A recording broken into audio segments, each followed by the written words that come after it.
Alright, let's dive into something that's been on my radar lately.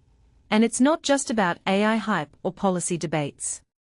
It's about two Utah companies that are actually making AI work for real businesses. And what they are doing is way more fascinating than you might think. Here's the thing, while everyone's talking about regulating AI or worrying about its risks, these guys are out here deploying it, tracking results, and proving that AI isn't just a buzzword, it's a game changer. But here's the kicker, they are doing it in ways that feel almost too practical, which is what makes this story so compelling. First up, let's talk about MyAdvice. This company isn't building AI to take over the world, they are building it to handle your dentist's website chat. Sounds mundane, right? Wrong? What's genius here is their approach. Instead of using a generic AI model, they are creating custom small language models for each client. Think about that for a second. Your dentist's AI isn't the same as your lawyer's AI.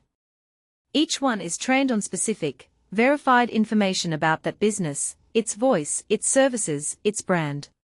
And here's why that matters, generic AI hallucinates. It makes stuff up. But a custom model, it's accurate. It's trustworthy. And in industries like healthcare, where trust is everything, that's a massive deal. Personally, I think this is where AI gets interesting, not in the flashy, sci-fi stuff, but in these hyper-specific applications. What many people don't realize is that AI doesn't have to be a one-size-fits-all solution. It can be tailored, precise, and useful. MyAdvice numbers speak for themselves. Conversion rates tripling, review response times dropping from 20 days to under 24 hours. That's not just an improvement, it's a transformation. And it raises a deeper question.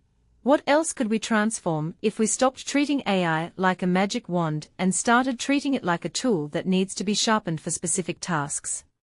Now, let's shift gears to GCommerce, a company that's tackling a problem in the hotel industry that I didn't even realize was a problem until they pointed it out. Here's the deal, travelers are using AI tools like ChatGPT to plan trips, but when they book a hotel, the AI routes them through third-party sites like Expedia. Hotels lose the direct relationship with their customers, and they pay hefty commissions. Sound familiar? It should. This is the same playbook Expedia and Booking.com used after the 9th of November to insert themselves between hotels and guests. History's repeating itself, and GCommerce is trying to stop it. What makes this really interesting is their solution. They are not just complaining about the problem, they are actively rebuilding the direct connection between hotels and customers. By pushing hotel inventory directly into AI systems, they are ensuring that when someone asks ChatGPT for a room, the hotel's own listing shows up, not a third-party one. From my perspective, this is a brilliant example of how businesses can use AI to reclaim control instead of letting it disrupt them. It's not about resisting change, it's about shaping it. But here's the bigger picture, Utah's not just a player in this AI race, it's positioning itself as a leader. And what's striking is how these companies are doing it. They are not chasing the next big AI breakthrough, they are focusing on practical, real-world applications. They are solving problems that businesses actually have. In my opinion, that's where the real value of AI lies, not in the hype, but in the execution. And Utah's proving that you don't have to be in Silicon Valley to innovate.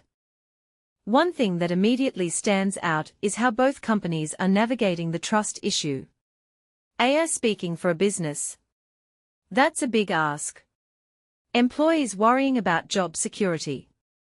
Valid concern. But here's what's fascinating, they are not ignoring these issues, they are addressing them head-on. They are deploying AI in ways that enhance human capabilities, not replace them. And that's the key. If you take a step back and think about it, the businesses that figure out how to do this, how to use AI honestly, ethically, and effectively, are the ones that will thrive. The rest, they'll be left behind. So, what's the takeaway here? AI isn't just about policy debates or existential threats. It's about practical solutions, real results, and businesses that are willing to get their hands dirty. Utah's showing us that the future of AI isn't just about what it can do, it's about what it should do.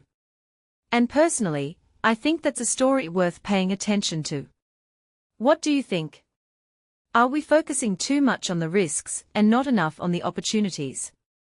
Let me know in the comments. I'd love to hear your take.